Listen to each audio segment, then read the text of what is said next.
નમસ્કાર મંતવ્ય ન્યૂઝમાં આપનું સ્વાગત છે ને હું છું આપની સાથે હિરલ। હવામાન વિભાગ દ્વારા આગામી દિવસોમાં વરસાદને લઈને આગાહી કરાઈ છે। આજે રાજ્યભરમાં ગાજવીજ સાથે ભારેથી અતિભારે વરસાદની આગાહી કરવામાં આવી છે। 2 દિવસ સૌરાષ્ટ્રમાં અને મધ્ય ગુજરાતમાં ભારે વરસાદની આગાહી કરાઈ છે। આજે અમદાવાદમાં ભારે વરસાદની આગાહી છે, ત્યારે વરસાદને લઈ ક્યાંક ઓરેન્જ તો ક્યાંક યલો એલર્ટ જારી કરવામાં આવ્યું છે, તેમજ 3 દિવસ માછીમારોને પણ દરિયો ન ખેડવા માટે સૂચના આપી દેવાઈ છે। તો રાજ્યમાં ધોધમાર વરસાદની આગાહી કરવામાં આવી છે। રાજ્યમાં ગાજવીજ સાથે ભારે વરસાદની હવામાન વિભાગ દ્વારા આગાહી કરવામાં આવી છે, ત્યારે આજે અમદાવાદમાં પણ ભારે વરસાદની આગાહી કરવામાં આવી છે। સૌરાષ્ટ્ર અને મધ્ય ગુજરાતમાં ભારે વરસાદ પડશે। હાલ સિસ્ટમ સક્રિય થતા ભારે વરસાદની આગાહી કરવામાં આવી છે, ત્યારે ક્યાંક ધોધમાર તો ક્યાંક ધીમી ધારે વરસાદ વરસશે। તો 3 દિવસ માછીમારોને પણ દરિયો ન ખેડવા માટે હવામાન વિભાગ દ્વારા સૂચના આપવામાં આવી છે। તો ગાજવીજ સાથે ભારે વરસાદની હવામાન વિભાગે આગાહી કરી છે, ત્યારે રાજ્યમાં ધોધમાર વરસાદ વરસશે। તો હવામાન વિભાગની આગાહી અનુસાર ક્યાંક યલો એલર્ટ તો ક્યાંક ઓરેન્જ એલર્ટ પણ જાહેર કરવામાં આવ્યું છે। તો સૌરાષ્ટ્રમાં પણ ભારે વરસાદની આગાહી કરવામાં આવી છે, તો અમદાવાદમાં પણ ભારે વરસાદની આગાહી કરવામાં આવી છે, ત્યારે આગાહી અનુસાર ક્યાંક ધોધમાર વરસાદ વરસશે, ક્યાંક ભારે વરસાદ ગાજવીજ સાથે વરસશે, તો ક્યાંક ધીમી ધારે પણ વરસાદ જોવા મળશે। તો સૌરાષ્ટ્ર અને મધ્ય ગુજરાતમાં પણ ભારે વરસાદની હવામાન વિભાગ દ્વારા આગાહી કરવામાં આવી છે। જી બિલકુલથી જો વાત કરવામાં આવે તો રાજ્યમાં વિધિવત રીતે ચોમાસું છે તે ચોમાસાનું આગમન છે તે આગમન થઈ ગયું છે। ત્યારબાદ રાજ્યના અલગ અલગ જિલ્લાઓમાં જે ભારેથી અતિ ભારે વરસાદ છે તે વરસાદ વરસી રહ્યો છે। જો વાત કરવામાં આવે તો હવામાન વિભાગ દ્વારા જે આગામી 2 દિવસ સુધી ભારેથી અતિ ભારે વરસાદ છે તે વરસાદ વરસી શકે તેવી સંભાવનાઓ રહેલી છે। જેમાં જો વાત કરવામાં આવે તો 2 દિવસ સૌરાષ્ટ્રમાં ભારેથી અતિ ભારે પવનો સાથે વરસાદ છે તે વરસાદ વરસી શકે તેવી સંભાવનાઓ રહેલી છે। સાથે જ જે પ્રમાણે રાજ્યમાં જે હવામાન વિભાગ દ્વારા જે આગાહી કરવામાં આવી છે તેમાં નર્મદા અને ભરૂચ પણ જે ભારેથી અતિ ભારે વરસાદ છે તે વરસાદનું આગમન છે તે આગમન થાય તેવી સંભાવનાઓ રહેલી છે। સાથે જ જો વાત કરવામાં આવે તો રાજકોટ, જૂનાગઢ, અમરેલીમાં ઓરેન્જ એલર્ટ છે તો ઓરેન્જ એલર્ટ હવામાન વિભાગ દ્વારા છે તે આપવામાં આવ્યું છે અને અમદાવાદમાં પણ ભારે વરસાદની આગાહી છે તે આગાહી કરવામાં આવી છે। એટલે કે આગામી 2 દિવસમાં રાજ્યમાં સાર્વત્રિક રીતે વરસાદ છે તે વરસાદ વરસી શકે તેવી સંભાવનાઓ રહેલી છે। સાથે જ જો વાત કરવામાં આવે તો આણંદ, વડોદરા અને બોટાદમાં પણ યલો એલર્ટ છે તે યલો એલર્ટ આપવામાં આવ્યું છે। એટલે કે હાલમાં જે પ્રમાણે જે સિસ્ટમ છે તે સિસ્ટમ સક્રિય થઈ છે તેના કારણે આગામી દિવસોમાં જે ગુજરાતના અમુક જે જિલ્લાઓ છે તે અમુક જિલ્લાઓમાં ઓરેન્જ એલર્ટ આપવામાં આવ્યું છે। સાથે જ જે બીજા જિલ્લાઓ છે તે બીજા જિલ્લાઓની અંદર યલો એલર્ટ છે તે યલો એલર્ટ આપવામાં આવ્યું છે। હવામાન નિષ્ણાતની જો વાત કરવામાં આવે તો હવામાન નિષ્ણાત દ્વારા પણ જે આગાહી છે તે આગાહી કરવામાં આવી છે કે ઉત્તર ગુજરાત, દક્ષિણ ગુજરાત અને મધ્ય ગુજરાતમાં ભારેથી અતિ ભારે પવનો સાથે વરસાદ છે તે વરસાદ વરસી શકે છે અને તેના કારણે જ ક્યાંક ને ક્યાંક જે લોકો છે તે લોકોમાં પણ જે ગરમી અને ઉકળાટથી ક્યાંક ને ક્યાંક રાહત છે તે રાહત મળી શકે તેવી સંભાવનાઓ રહેલી છે। સાથે જ જો વાત કરવામાં આવે તો જે પ્રમાણે જે પ્રશાસન છે તે પ્રશાસન દ્વારા આગામી 3 દિવસ સુધી જે માછીમારો છે તે માછીમારોને દરિયો ના ખેડવા માટેની જે જાહેર અપીલ છે તે જાહેર અપીલ કરવામાં આવી છે। જી હવામાન વિભાગ દ્વારા રાજ્યમાં ભારે વરસાદની આગાહી કરવામાં આવી છે। હાલ સિસ્ટમ સક્રિય થતા ભારે વરસાદની આગાહી કરાઈ છે, તો ક્યાંક યલો એલર્ટ તો ક્યાંક ઓરેન્જ એલર્ટ પણ જાહેર કરવામાં આવ્યું છે। તો આ સાથે જ 3 દિવસ સુધી માછીમારોને દરિયો ન ખેડવા માટે પણ સૂચના આપી દેવામાં આવી છે। તો રાજ્યમાં હવામાન વિભાગની આગાહી અનુસાર ક્યાંક ધોધમાર વરસાદ વરસશે, તો ક્યાંક ધીમી ધારે વરસાદ વરસશે, તો ક્યાંક ગાજવીજ સાથે ભારે વરસાદની પણ આગાહી કરવામાં આવી છે। ત્યારે રાજ્યમાં ગાજવીજ સાથે ભારે વરસાદ વરસશે।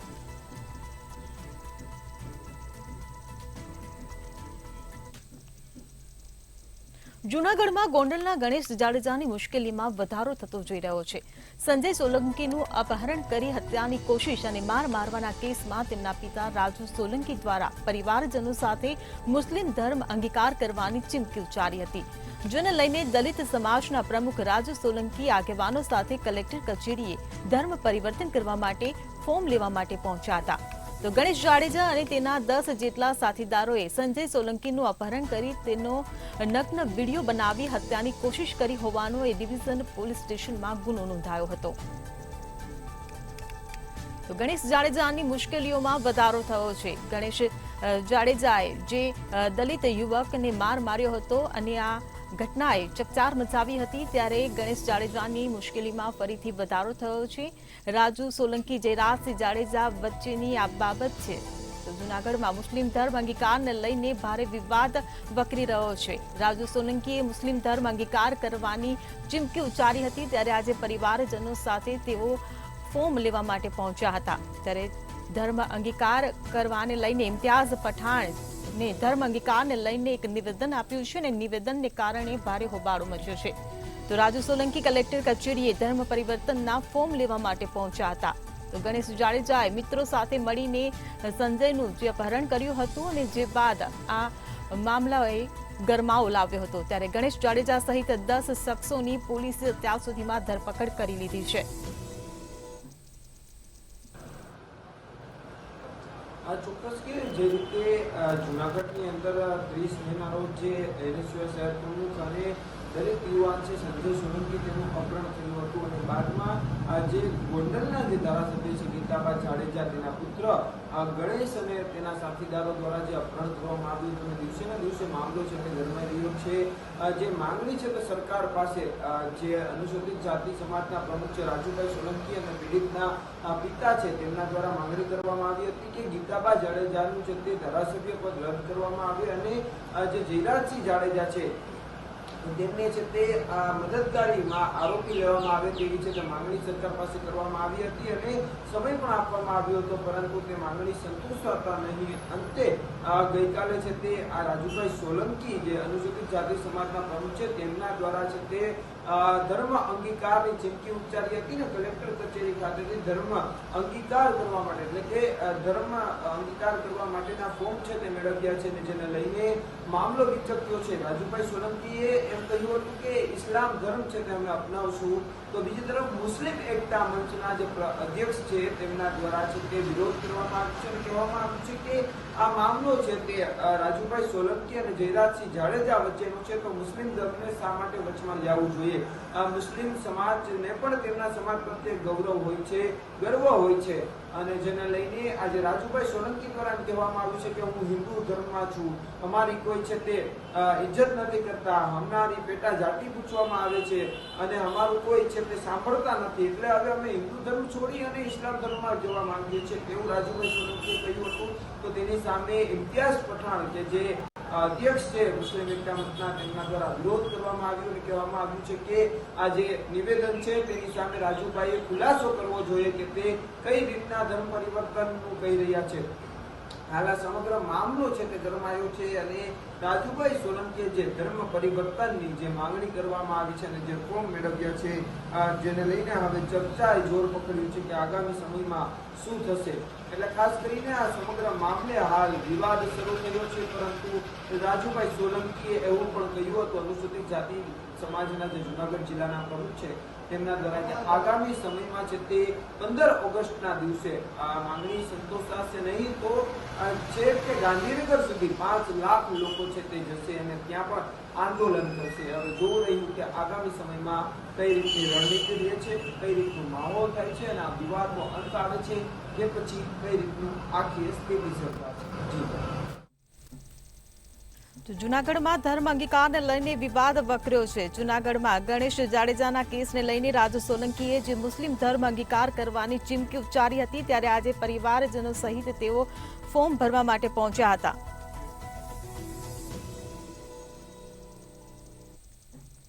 નરેશ પટેલ અને જયેશ રાદડિયા વચ્ચે કોલ્ડ વોર જામી રહ્યું છે ત્યારે આ મામલે નરેશ પટેલનું મોટું નિવેદન સામે આવ્યું છે. તેમણે કહ્યું કે કોઈ પણ બાબતે ખોડલધામનું નામ મૂકી દેવાય છે તે યોગ્ય નથી. સમાજના લોકોએ સમાજનું કામ કરવું જોઈએ. ખોડલધામ તરફથી કોઈ દેશ કે કોઈ રાગ નથી. જયેશ રાદડિયા પાટીદાર સમાજના યુવા નેતા છે. રાદડિયાને જરૂર પડે છે ત્યારે સાથે ઉભા રહ્યા છીએ. ઘરમાં કંઈ હોય જ નહીં, ઘરમાં સમાધાન હોય તેવું કહ્યું.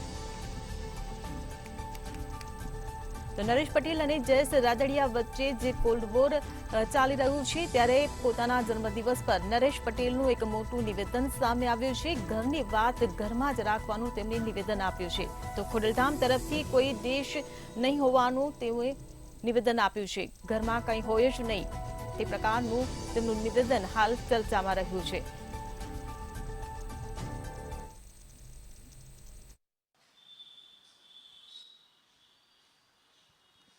સૌરાષ્ટ્રના બે મોટા પાટીદાર નેતાઓની વર્ચસ્વની લડાઈ વચ્ચે આજરોજ કહી શકાય કે નરેશ પટેલે પોતાનું નિવેદન છે તે આપ્યું હતું અને આ નિવેદનમાં તેઓએ જણાવ્યું હતું કે સૌરાષ્ટ્રમાં જે રીતની હાલ અત્યારે જે ચર્ચા ચાલી રહી છે એ ચર્ચાને લઈને ખાસ તો ક્યાંક ને ક્યાંક જે ખોડલધામનું જે નામ આવ્યું છે તે ન આવવું જોઈએ. ચોક્કસથી એવું કહી શકાય કે જે પ્રકારની હાલ ચર્ચા ચાલી રહી છે તે ચર્ચામાં ક્યાંક ને ક્યાંક તથ્યહીન વાત છે. આ પ્રકારની વાત તેઓએ જણાવી હતી. આ સાથે તેઓએ જણાવ્યું કે જે રીતના હાલ અત્યારે સ્થિતિ છે આ સ્થિતિમાં જો સામાજિક કામ કરવા હોય તો રાજકીય લેવલે પણ એક્ટિવ રહેવું તાતી જરૂર છે. આવી વાત પણ તેઓએ જણાવી. ત્યારે એવું કહી શકાય કે જયેશ રાદડિયા માટે પણ તેઓએ જણાવ્યું કે જયેશ રાદડિયા છે તે સમાજના જ યુવા નેતા છે અને તેમને જ્યારે જરૂર પડી હતી ત્યારે ક્યાંક ને ક્યાંક ખોડલધામ હોય કે નરેશ પટેલ હોય તે હાજર રહ્યા હતા અને તેમના જે કાર્યો છે તે કર્યા છે. ચોક્કસથી જે પ્રકારની હાલ ચર્ચા ચાલી રહી છે એટલે કે જે વર્ચસ્વની લડાઈ નરેશ પટેલ અને જયેશ રાદડિયા વચ્ચે જે ચાલી રહી છે એ વચ્ચે એટલે કે નરેશ પટેલે પોતાનું જે નિવેદન આપ્યું અને આ નિવેદનમાં અનેક જે વાત છે તેઓએ સાંકળી અને આ જ વાતમાં ક્યાંક ને ક્યાંક ફરી એક વખત ક્યાંક ચર્ચાએ જોર પકડ્યું છે.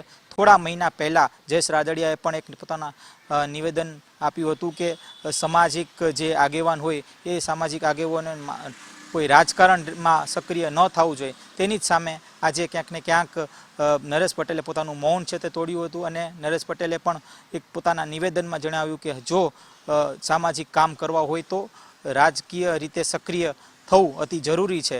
આ સાથે ક્યાંક ને ક્યાંક તેઓએ એવી પણ વાત કરી કે જે ઘરની વાત છે તે ઘરમાં જ રહેવી જોઈએ એટલે કે સમાજનો જે પ્રશ્ન છે એ ક્યાંક ને ક્યાંક બહાર આવી રહ્યું છે એના માટે પણ એક ચિંતા તેઓએ જાહેર કરી. આ સાથે એક ક્યાંક ષડયંત્ર રચાઈ રહ્યું છે એટલે કે વારંવાર ખોડલધામનું નામ છે તે જાહેર થાય છે એટલે કે ખોડલધામનું નામ છે તે લેવામાં આવે છે. કોઈ પણ બાબતમાં ખોડલધામનું નામ લેવું તે યોગ્ય નથી આવી પણ વાત નરેશ પટેલ તરફથી કરવામાં આવી. એટલે કે ચોક્કસથી હાલ જે પ્રકારની ચર્ચા ચાલી રહી છે અને આ ચર્ચા વચ્ચે નરેશ પટેલે પોતાનું મૌન તોડ્યું છે.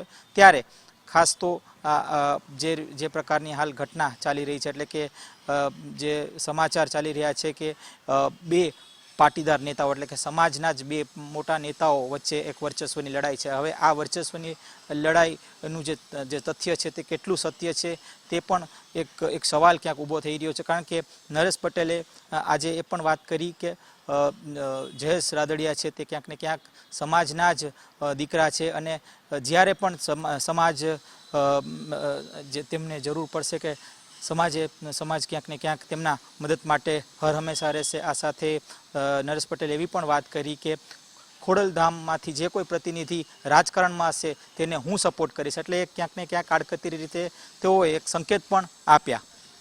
જી તો નરેશ પટેલ અને જયેશ રાદડિયા વચ્ચે છેલ્લા કેટલા દિવસોથી કોલ્ડ વોર જામી રહ્યું છે ત્યારે આજે પોતાના જન્મદિવસ નિમિત્તે નરેશ પટેલે એક નિવેદન આપ્યું છે અને આ નિવેદનમાં સમાધાનના સૂર સંભળાઈ રહ્યા છે.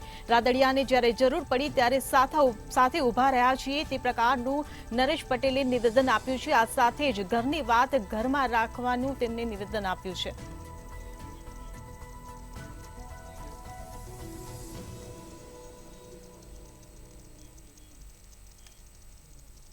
વડોદરા મનપા દ્વારા કોલેરાનો રિપોર્ટ બદલી નાખવામાં આવતા ચકચાર મચ્યો છે.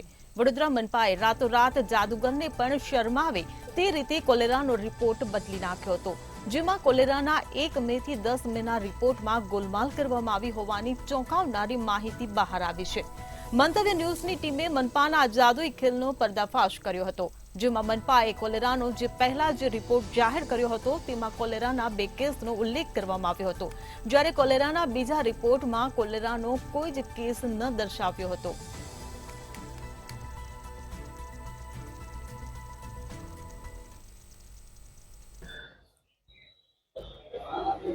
સ્માર્ટ સિટી વડોદરા મહાનગરપાલિકાનો અંધેર વહીવટ.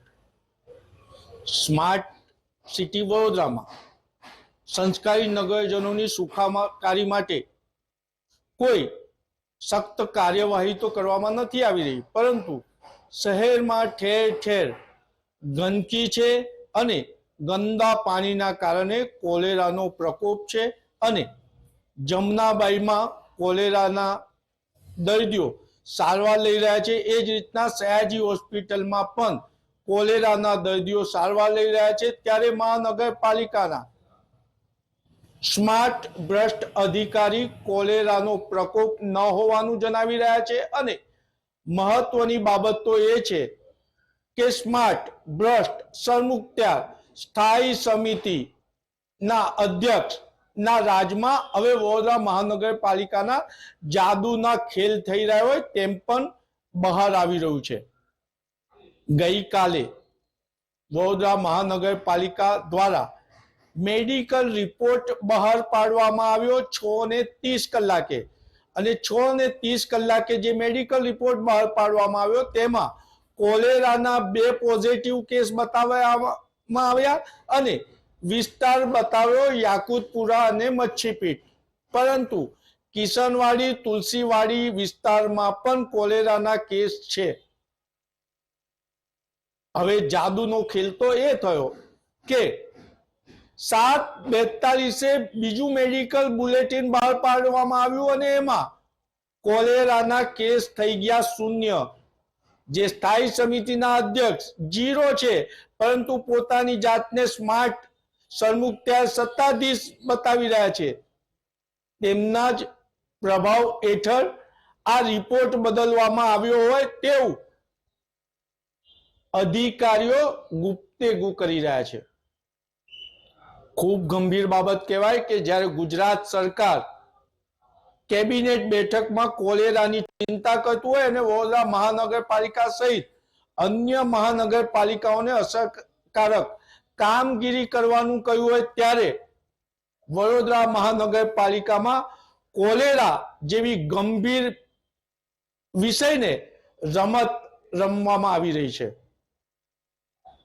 પહેલા તો કોલેરાનો રિપોર્ટ બદલવામાં આવ્યો અને આ વાત છતી થઈ જતા આજે સ્થાયી સમિતિના અધ્યક્ષે કોલેરા બાબતેની મીટિંગ બોલાવી તમામ અધિકારીઓને હાજર રાખ્યા, પરંતુ મેયર ડેપ્યુટી મેયર જ ગેરહાજર. કારણ કે સ્થાયી સમિતિના અધ્યક્ષ મેયરને પોતાની કઠપુતલી સમજતા હોય તેવું જ વર્તન કરે છે. ખરેખર તો કોલેરાની મહત્વની બેઠક હોય તો મેયરના અધ્યક્ષ સ્થાને હોવી જોઈએ. મેયર પોતાની કેબિનમાં હાજર હોવા છતાં કોલેરા જેવી વિષયની મીટિંગમાં ગેરહાજર. મેયર જવાબ આપવામાંથી ભાગ્યા છે. મંતવ્યે વારંવાર તેમને 2 ફોન પણ કર્યા છે. મેયર ફોન નથી ઉઠાવતા, કારણ કે મેયર સ્થાયી સમિતિના અધ્યક્ષની કઠપુતલી હોય તેમ સ્થાયી સમિતિના અધ્યક્ષને પૂછીને જ નિવેદન કરતા હોય તેવું વડોદરા મહાનગરપાલિકામાં ચર્ચા છે. આજે ચર્ચા તો ગંભીર એ પણ થઈ કે ભારતીય જનતા પાર્ટીએ સ્થાયી સમિતિના અધ્યક્ષ બનાવ્યા છે, પરંતુ સ્થાયી સમિતિના અધ્યક્ષ પોતાના ગોડફાધર ડોક્ટર વિનોદ રાવને માને છે અને એ જ કારણોસર ભારતીય જનતા પાર્ટીના કોર્પોરેટરોની આંખમાં પાણી આવે છે, પરંતુ વિસ્તારમાં પાણી પહોંચાડી રહ્યા નથી. અને સંગઠન હોય કે ડેપ્યુટી મેયર કે મેયર ને સ્થાયી સમિતિના અધ્યક્ષ ગણકારતા નથી, કારણ કે વડોદરા મહાનગરપાલિકાના સર્વે સર્વા એ છે. ત્યારે આજે ભારતીય જનતા પાર્ટીના સત્તાધારી કોર્પોરેટરો ચર્ચા કરી રહ્યા હતા કે સંગઠન અને ગુજરાત સરકારની એવી કઈ મજબૂરી છે કે સરમુખત્યાર સ્માર્ટ ભ્રષ્ટ સ્થાયી સમિતિના અધ્યક્ષને લોકો છાવરી રહ્યા છે. એક કોર્પોરેટરે તો એવી પણ ચર્ચા કરી દીધી કે શું વડોદરા શહેરમાં કમલમ જે બની રહ્યું છે એમાં સૌથી મોટું યોગદાન આ સ્થાયી સમિતિનું અધ્યક્ષનું છે? કારણ કે સ્થાયી સમિતિના અધ્યક્ષ ખાનગીમાં કહી રહ્યા છે કે હાલ ભારતીય જનતા પાર્ટીમાં જે ખર્ચા થઈ રહ્યા છે એની દેન એ છે. એટલે શું એમને કોલેરાના રિપોર્ટ બદલવાની પણ સત્તા મળી ગઈ છે? ખૂબ ગંભીર બાબત છે. અને કોલેરાનો જે રિપોર્ટ બદલ્યો છે અને કોલેરાને જે ગંભીરતાથી વડોદરા મહાનગરપાલિકા લઈ નથી રહ્યું એની જાણ હવે ગુજરાત સરકારના આરોગ્ય મંત્રીને પણ થઈ ગયો છે. અને જે માહિતી મળી રહી છે એ રીતના આરોગ્ય મંત્રીએ કમિશનરને આ બાબતે પૂછતાછ કરી છે અને કોલેરાને ગંભીરતાથી લેવાની વાત કહી છે. તો તો વડોદરામાં મનપાએ રાતોરાત કોલેરાનો રિપોર્ટ બદલી નાખ્યો હોવાનો ચોંકાવનારી માહિતી સામે આવી છે. કોલેરાના 1 મેથી 10 મેના રિપોર્ટમાં છેડછાડ કરી હોવાની માહિતી સામે આવી છે. અમદાવાદના વસ્ત્રાલ વિસ્તારમાં કપિરાજનો આતંક ફરીથી સામે આવ્યો છે. આજે વસ્ત્રાલના શ્રીધર એવન્યુમાં કપિરાજે સગીરા પર આતંક કર્યો હતો. આ ઘટના પહેલા પણ કપિરાજે 5 થી 6 લોકો ઉપર હુમલો કર્યો અને 3 સોસાયટીઓમાં આતંક મચાવ્યો. કપિરાજથી હાલમાં લોકો ત્રાહિમામ પોકારી ઉઠ્યા છે અને છેલ્લા કેટલાક સમયથી પરેશાન થઈ રહ્યા છે. ત્યારે સ્થાનિકોનું માનવું છે કે વિસ્તારમાં હજુ પણ બીજા કપિરાજ છે જે લોકોને હેરાન પરેશાન કરી રહ્યા છે. તો વસ્ત્રાલમાં કપિરાજનો આતંક સામે આવ્યો છે. સંવાદદાતા રવિ ભાવસાર આપણી સાથે ફોન લાઈન પર જોડાઈ ગયા છે. જી રવિ, વસ્ત્રાલમાં કપિરાજનો આતંક સામે આવી રહ્યો છે, શું કહેશો? બિલકુલ જો વાત કરવામાં આવે તો વસ્ત્રાલમાં આવેલી સીધર જે એપાર્ટમેન્ટ છે સીધર એપાર્ટમેન્ટમાં છેલ્લા 15 દિવસથી કપિરાજનો જે ત્રાસ સામે આવી રહ્યો છે. જો વાત કરવામાં આવે તો કપિરાજ દ્વારા જે નાના બાળકો છે, મહિલાઓ છે અને વૃદ્ધો છે તે વૃદ્ધોને બચકા ભરવાનો જે મામલો છે તે મામલો સામે આવી રહ્યો છે. હાલ તો જો વાત કરવામાં આવે તો લગભગ જો વાત કરવામાં આવે તો 7 થી પણ વધારે જે લોકો છે તે લોકોને કપિરાજ દ્વારા જે બચકા છે તે બચકા ભરી લેવામાં આવ્યા હતા. સાથે જ જો વાત કરવામાં આવે તો ત્યાંના રહીશોને ઘરની બહાર નીકળવાનું ક્યાંક ને ક્યાંક મુશ્કેલ પડી હોય તેવું સ્પષ્ટપણે લાગી રહ્યું છે. જો વાત કરવામાં આવે તો જે શ્રીધર સોસાયટીના છે રહીશો છે છેલ્લા 15 દિવસથી કપિરાજના જે ત્રાસના કારણે ક્યાંક ને ક્યાંક ત્રાહિમામ પોકારી ગયા હોય તો સ્પષ્ટપણે લાગી રહ્યું છે. પરંતુ જે પ્રમાણે જે બાળકો, નાના ભૂલકાઓ અને જે મહિલાઓ છે તે મહિલાઓ સોસાયટીમાં જ્યારે નીકળે છે ત્યારે કપિરાજ છે તે કપિરાજ આવીને બચકું ભરી જાય છે અને ક્યાંક ને ક્યાંક તેના કારણે લોકોમાં પણ ભયનો માહોલ છે તો ભયનો માહોલ જોવામાં મળી રહ્યો છે. હાલમાં તો જે સીસીટીવી સામે આવ્યા છે સીસીટીવીમાં સ્પષ્ટપણે દેખાય છે કે એક સગીર જે બાળકી છે તે સગીર બાળકી પોતાના ફ્લેટમાંથી નીચે જ્યારે જઈ રહી હતી ત્યારે પાછળથી આવીને કપિરાજ છે તે કપિરાજ દ્વારા જે પગમાં બચકું છે તે બચકું ભરી લેવામાં આવ્યું હતું. હાલ તો જે સગીરા છે તે સગીરાને હોસ્પિટલ ખાતે ખસેડવામાં આવી હતી. પરંતુ ક્યાંક ને ક્યાંક જે લોકો સોસાયટીમાં રહે છે તેમાં પણ ભયનો માહોલ છે. અને સાથે જ જો વાત કરવામાં આવે તો જે પ્રમાણે કપિરાજ છે તે કપિરાજ છેલ્લા ઘણા સમયથી જે સોસાયટીના લોકો છે તે લોકો ઉપર એટેક કરતું હોય તેવા સીસીટીવી પર સામે આવ્યા છે. જી રવિ, કપિરાજના આતંકને નાથવા માટે તંત્ર શું પગલાં લઈ રહ્યું છે? બિલકુલથી જો વાત કરવામાં આવે તો જે પ્રમાણે જે સોસાયટીના રહીશો છે તે રહીશો દ્વારા જે વન્ય વિભાગ છે તે વન્ય વિભાગને જાણ કરવામાં આવી હતી. સાથે જ જે પ્રમાણે જે એક કપિરાજ છે તે એક કપિરાજને વન્ય વિભાગ દ્વારા ઝડપી પાડવામાં આવ્યો. પરંતુ જે સ્થાનિક લોકો છે તે સ્થાનિક લોકોનું કહેવું છે કે હજુ પણ ઘણા કપિરાજ છે તે સોસાયટીમાં અવરજવર કરે છે અને ક્યાંક ને ક્યાંક જે સોસાયટીમાં જે રમતા ભૂલકાઓ છે તે ભૂલકાઓ ઉપર પણ હુમલો કરે છે. સાથે જ જે મહિલાઓ છે તે મહિલાઓ ઉપર પણ હુમલો કરવામાં આવે છે. એટલે કહી શકાય કે જે પ્રમાણે જે મહિલાઓ છે, જે બાળકો છે અને જે વૃદ્ધો છે તે વૃદ્ધો પર કપિરાજ દ્વારા જે હુમલાનો મામલો છે તે સામે આવ્યો છે. સમગ્ર સીસીટીવી પર સામે આવ્યા હતા. ત્યારબાદ ક્યાંક ને ક્યાંક લોકો છે તે લોકો દ્વારા ઘરની બહાર નીકળવાનું પણ બંધ કરી દેવામાં આવ્યું હતું. એટલે કહી શકાય કે જે અધિકારીઓ છે તે અધિકારીઓ દ્વારા ત્યાં આગળ પાંજરું પણ મૂકવામાં આવ્યું હતું અને એક કપિરાજને પાંજરે પણ પૂરી દેવામાં આવ્યો હતો. જી રવિ, સમગ્ર માહિતી બદલ આભાર.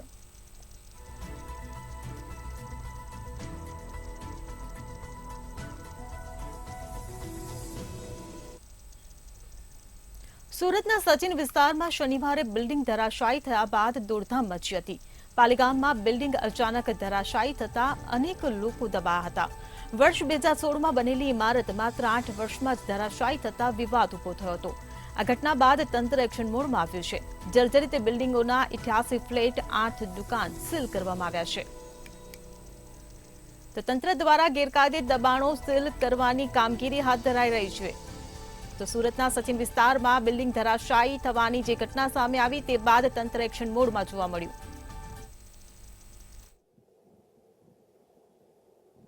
બિલકુલથી જે પ્રકારે સુરતના સચિન વિસ્તારમાં આવેલું જે પાલીગામ છે ને ત્યાં 6 માળની જે બિલ્ડિંગ ધરાશાયી થઈ હતી ને ત્યારબાદ સુરત મહાનગરપાલિકા સફાળું જાગ્યું છે અને જે પ્રકારે સુરત શહેરની અંદર રહેલી જે જર્જરિત બિલ્ડિંગો છે તે જર્જરિત બિલ્ડિંગો હટાવી લેવાની કામગીરી હાથ ધરવામાં આવી છે.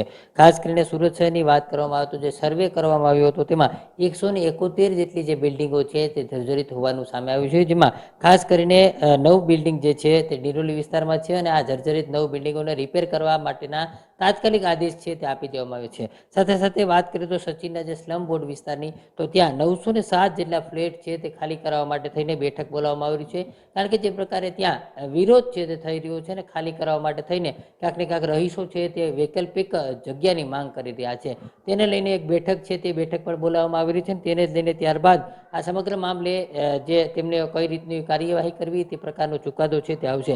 હાલ સર્વે મુજબ 171 જેટલા જર્જરિત બિલ્ડિંગ છે તે સુરતની અંદર છે.